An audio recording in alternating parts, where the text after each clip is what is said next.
بله تماشاوان جاج با زانین داویترین زانیاری لسر دانستاندن جنیفین هادریا سکایب و مامستا حواس عقید اندام دسته بلنده دانستاندنان یا اپوزیسیون جبو جنیفی بمریا مامستا حواس دنباش اگر تکاربت مبقی چارچوبه کنگره جنیفی دا ببوره دانستاندنان جنیفی دا بله دم باش بگمان ایرو وقت دبیجه روجای کمین دانستاندنا ساعت 12 به جواتک دیمستورا هات کرن هر وها نها شاندن اپوزیونی براستوری جواتک الهندری متحده بدیمستورا رها ما وقت دستا بلند دانستاندنه مشاندک کچک چیکر بجبر ایرو بدیمستورا رونه هر وها او شان 11 کسا پیک تیل هندری وی شاندی ده سروک انجمن اجتماعی کردی و بجدار بل هندری وی شاندی دانستانه ایرو دیمستورا ده اونا خالن تین سکناندن اما وک بشه گریدای اپوزیونه و شاندا اپوزیونه نرین اما دانستاندن راستوره وری کرن بريجيمي را هر وها تشتك خالن دانستاندنه گشتی ام بکن سرسلات هر 4 ساله هنه دیسا هنک مبادئ اساسی پیشروج سوریا را ام بکارن پلکی پیک بینن و رادستی دیمستورا بکن وک چافدیر ناف دولتی و ام بزانن حتی ایرو یعنی او چافدیر ناف دولتی وک منسقه کیاره و بریکیه تنه و گفتگواره و بله حتی ها رژیم همو رنگات خوازه و دانستاندنا تیک ببه نهیل هر سری وک چاوه 7 سال چه بو رژیمش دانستاندنا دراوه ایرو هندی ساج و دانستاندنا دراوه حتی ها شانداوه نگها ویده شانداوه وک آگاهی هنه چور سبا نه بگه ویده او تنت خوازه و قناغه جولا جنیف درباس که بگاف تیده ورین آویده باشا مامستا حواز دوهی استیوان دیمستورا گوتو کو دوی دانستاندن جنیف بمرج جهر دوالیا بین پیکانین و اپوزیسیون سوریه دانستاندن جنیف وک مرجکی سرکی دانین چونه اسد درونشنا ایرودا دیمستورا همان دخواز جو کری هنه گمان داخویانیا ریاض دو زلال بو نرین ما زلال بو سر مسئله رنگین دانستاندنه امد بیجن پیک دانستاندن و بنگاه دانستاندنه بریار جواکان اف دولتی به او بریار جواکان اف دولتی تخوازه ولی پیکاتن نابینا اپوزیون و نابینا رژیم ده امد بیجن او بریار ولی پیکانین بریار 22 پنجی و 4 سه تشتین سرکل هندری ویده هنه بشک گریده مثلا گرتیا و مسائل انسانی و حصار الهندری سوری ده آد دویجه گریده مسئله بنگها و بیان داقیانیا جنیف یک به هر وها بریارا 21 هجده امور ناواروکا بیان جنیف یک چد بیجه چیکرنا دسته و گوهیز همو صلاحیات بوی دسته و گوهیز به ناوادجی صلاحیات سروکومار سوریا یعنی ام داخوازانا او بریار پیک ورن بریارا پیک آنینا و بریارا او چونا سروکاتیا و رژیمه او چونا آواکرنا دستک و گوهستی راست و راست دا بکاره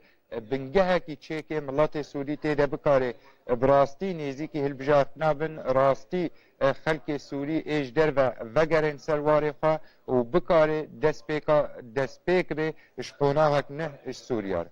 باشا مامستا گریدای به پاشروجا گلی کرد و رجابای کردستانی و چه به بحث کرن به تایبتی هندک بیجن کو دستور سوریا نوه به گوتو بشکرن و هنک علی دین بیجن کو دوزا گلی سوریا گلی کرد و رجابای کردستانی هر نای بحث کرن ده دانستان جنیفه ده چاوه ده دستور سوریا نوه به بحث کرن و بحثا دوزا گلی کرد نای کرن رجابای کردستانی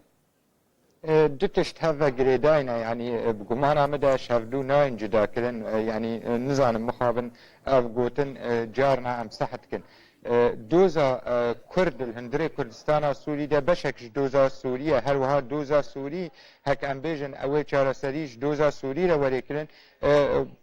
وقتی ئەمە دەبێژن دۆزا کورد بەشەکەش دۆزا سووری گشتی وێ چارەسەرکردن دۆزا سووری رە نەبێ وقتی چارەسەرکردنش دۆزا کوردی رە نەبێ ئەی تێوێ وارتەیە چ تشتێل سووریادا لە هەندێک جنێفێدا تێگفتوگۆکردن ناووادا پرزگرێکا کوردە پرزگرێکە هەموو نەتە و ئۆلا لە هەندێک سووریادا یعنی vê cewleyê tehdîden me wek tiştê daniye li ber çavê xwe em kaxetekî wek mebadene esasî an mebadene belkî hetan ha xelkên dî rengê opozîsyonê jê metirsiyê wa hene mebade esasî ji distûra Sûrî a pêşerojê ew jî li hindirê wê de em hinek xalên sereke em bikarin hindirê wê de wek iqrar mafên netewî ê netewa Kurd li hindirê Sûrî de her wiha hemû netewên dî ê li hindirê Sûrî de Ereb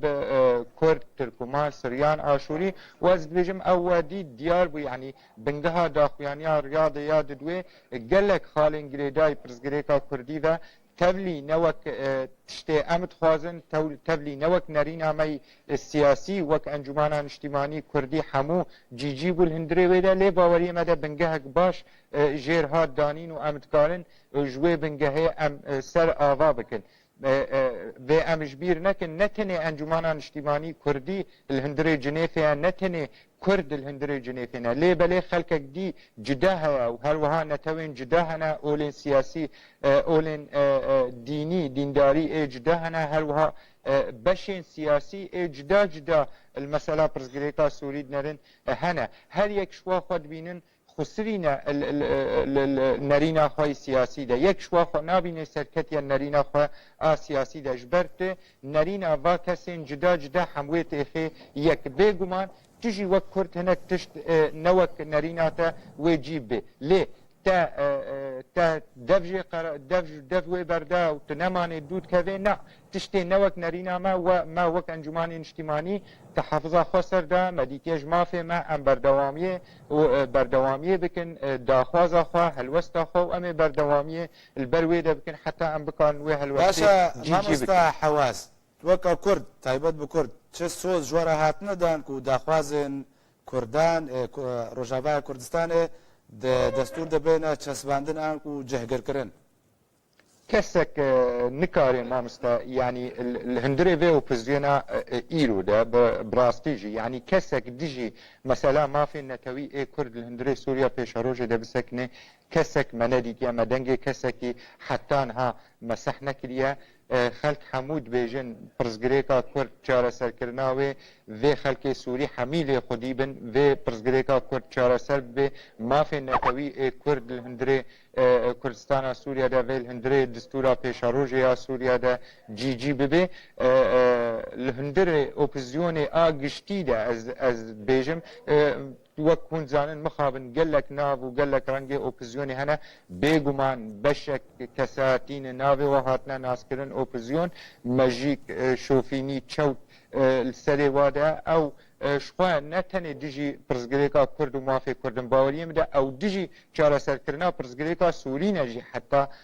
bi hilwesta xwe û tenê hilwesta wa nakeve xizmeta bercewendiyê miletê Sûrî tevayî de lê xelkekî siyasetê de kar kirî xelkekî mesela mafên netewa mafên mirofa nas kê ew xelkê îro beşek ez baweriyê min de bi rojane zêde dibe rojane ew deng bilindtir dibe ew hemû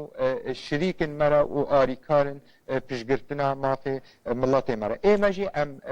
tiştekî baş bizanin yanî xelkê me li vê dê li Cinêv hebûna me ji ber pirzgirêka miletê me ji ber pirzgirêka netewê me hek xelkekî me gazindekî jî dike bêguman ew heqê wî ye ew mafê wî ye ew gazinda wî baweriyê me de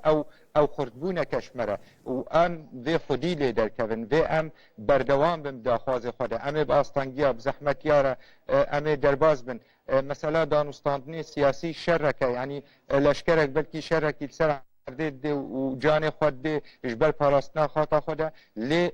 şerê siyasî de jî vê em weqasî berevaniyê bikin li ber çesbandina mafên miletê xwe ê netewî li hindirê Kurdistana Sûrî gelek spas ji bo mamosta Hewas Egîd endamê desteya birinda danûstandinan ya opozîsyonê ji bo Cinêfê